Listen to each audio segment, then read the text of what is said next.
காய்கறிகளில் நம்ம முக்கியமாக விரும்பி சாப்பிட்ற காய் வந்து கத்திரிக்காய் தான். கத்திரிக்காய் வச்சு சூப்பரான எண்ணெய் கத்திரிக்காய் கிரேவி, அப்படி இல்லைன்னா குழம்புன்னு சொல்லலாம். எப்படி செய்யலான்னு பார்க்கலாங்க. புளிக்குழம்பு விரும்பாதவங்க கூட இப்படி வச்சு சாப்பிட்டீங்க அப்படின்னா உங்களுக்கு கண்டிப்பாக பிடிக்கும். அந்த அளவுக்கு வந்து ருசியாக இருக்கும். அதுக்கு ஃபஸ்ட்டு 3 கத்திரிக்காய் எடுத்துக்கலாம். கத்திரிக்காய் வந்து காம்போட போட்டால் தான் ருசி. அதனால கத்திரிக்காயில் ப்ளஸ் சிம்பிள் மாதிரி கட் பண்ணிக்கோங்க. கீழே வர கட் பண்ணாமல் ஒரு கத்திரிக்காயில் 3/4 கத்திரிக்காய் வர்ற அளவு கட் பண்ணி ஸ்டாப் பண்ணிக்கோங்க. நம்மளுக்கு கலராமல் இருக்கும். இப்போ ஒரு கிண்ணத்தில் தண்ணி ஊற்றி அதில் கொஞ்சமாக உப்பு போட்டுக்கலாம். இப்போ நம்ம கட் பண்ணி வச்சிருக்கிற கத்திரிக்காவை இதில் போட்டுக்கலாம். கத்திரிக்காயில் இருக்கிற காரத்தன்மை எல்லாம் நமக்கு வந்துடும். வெங்காயம் கட் பண்ணுற அளவுக்கு வச்சா போதும், ரொம்ப நேரம் வந்து ஊறப்படக்கூடாது. இப்போ இங்கிட்டு 50 சின்ன வெங்காயம் எடுத்து உரிச்சு வச்சுக்கலாம். அந்த நம்ம கத்திரிக்காய் ஊற வச்ச தண்ணியே வந்து நமக்கு கலர் வந்து சேஞ்ச் ஆகி வந்திருக்கும். இப்போ கத்திரிக்காய் வந்து எடுத்து தனியாக கிண்ணத்தில் வச்சுக்கலாம். வெங்காயத்தை நீளமாக கட் பண்ணி வச்சுக்கலாம். நீங்கள் புளிப்புக்கு ஏற்ப வந்து புளி எடுத்து ஊற வச்சுக்கோங்க. இந்த குழம்புக்கு புளி கொஞ்சம் தூக்கலாக ஊற்றுனீங்க அப்படின்னா டேஸ்ட்டு ரொம்ப அருமையாக இருக்கும். இப்போ வடைச்சட்டி காயவும் நல்லெண்ணெய் ஊற்றிக்கலாம். எண்ணெய் காயவும் நம்ம கட் பண்ணி வச்சுருக்கோம்ல கத்திரிக்காய், அதை ஃபஸ்ட்டு போட்டுக்கலாம். வெறும் எண்ணெயில் கத்திரிக்காய் வந்து தோல் சுருங்குற அளவுக்கு வந்து நம்ம வதக்கணும்.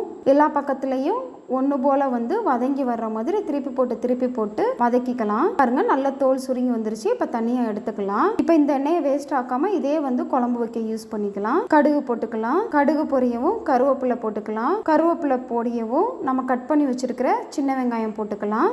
வெங்காயம் வதங்க உப்பு போட்டுக்கலாம். நீங்கள் பெரிய வெங்காயம் எடுத்தீங்க அப்படின்னா ஒரு பெரிய சைஸ் பெரிய வெங்காயம் 1 போட்டுக்கோங்க, கரெக்டாக இருக்கும். வதங்கிட்டு இருக்க நேரத்தில் இங்கிட்டு 3 தக்காளி எடுத்து கட் பண்ணி வச்சுக்கலாம். அரசில் தேங்காய் எடுத்து மைய அரைச்சிட்டு தேங்காய் பால் எடுத்து வச்சுக்கலாம். இங்கிட்டு பாருங்க, நல்லா வெங்காயம் வந்து வதங்கிட்டு இருக்கு. நல்லா நமக்கு கண்ணாடியாக வந்து சுருங்கி வெங்காயம் வதங்குற வரை வச்சுக்கலாம். இப்போ இந்த ஸ்டேஜில் கட் பண்ணி வச்சிருக்கிற தக்காளி சேர்த்துக்கலாம். தக்காளி வந்து வெங்காயத்தோட சேர்ந்து நல்லா நமக்கு எண்ணெய் பிரிஞ்சு வர்ற அளவுக்கு வந்து வதங்கணும். பாருங்க, நமக்கு நல்லா சூப்பராக வந்து சைடெல்லாம் எண்ணெய் விட்டு வந்துருச்சு. இப்போ இந்த ஸ்டேஜில் மஞ்சள் தூள் போட்டுக்கலாம். காரத்துக்கு ஏற்ப வந்து புளிக்குழம்பு பொடி போட்டுக்கோங்க.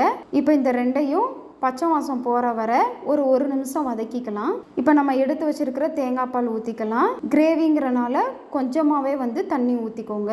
நமக்கு ஒரு 3ல இருந்து 5 நிமிஷம் வரை குழம்பு வந்து கொதிச்சு வரவும் நம்ம புளி ஊற வச்சுருக்கோம்ல, அதை வந்து கரைச்சி ஊற்றிக்கலாம். இப்போ இதெல்லாம் சேர்ந்து நமக்கு மசாலா பச்சை வாசம் போகிற வரை வந்து நல்லா வந்து குழம்பு வந்து கொதிக்க விடணும். பாருங்க, நமக்கு நல்லா வந்து சைடு வந்து எண்ணெய் பிரிஞ்சு வந்துருச்சு. இப்போ இந்த ஸ்டேஜில் பார்த்தோம் அப்படின்னா வெங்காயமும் தக்காளியும் ஒன்னோட ஒன்று சேர்ந்து கிரேவி பதத்துக்கு இருக்காது.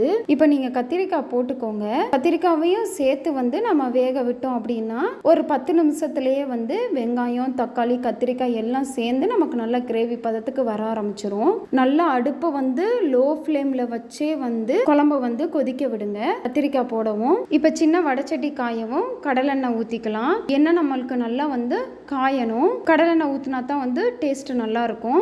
இப்போ எண்ணெய் வந்து ஒரு 2 நிமிஷம் வந்து காயவும். இன்னும் சூடாக இருக்கும் போதே இங்கிட்டு நம்ம கிரேவியில் வந்து அதை ஊற்றிடணும். இந்த மாதிரி ஒரு தடவை ட்ரை பண்ணி பாருங்க.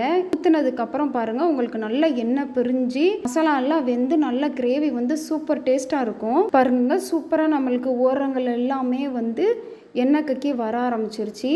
நம்ம ரொம்ப போட்டு வந்து கத்திரிக்காய் போடவும் கிண்டணும் அப்படின்னா கத்திரிக்காய் வந்து குழஞ்சிரும். அதனால் இந்த மாதிரி நடுவில் மட்டும் வந்து கிண்டி விட்டிங்க அப்படின்னா கத்திரிக்காய் குழையாமல் வந்து கிரேவியும் அடிபிடிக்காமல் வந்து நம்ம கிண்டிக்கலாம். அவ்வளோதாங்க, சூப்பரான கத்திரிக்காய் கிரேவி வந்து நமக்கு ரெடி. இப்படி கத்திரிக்காய் கிரேவி வச்சு சாப்பிட்டு பாருங்கள், நம்மளுக்கு ஒரு தட்டு சோறு கூட பத்தாது. நம்ம திருப்பி மறுசோறு வாங்கி சாப்பிடுவோம். அந்த அளவுக்கு வந்து டேஸ்ட்டாக இருக்கும். சேனலை சப்ஸ்கிரைப் பண்ணுங்கள். ஓகே, பாய்.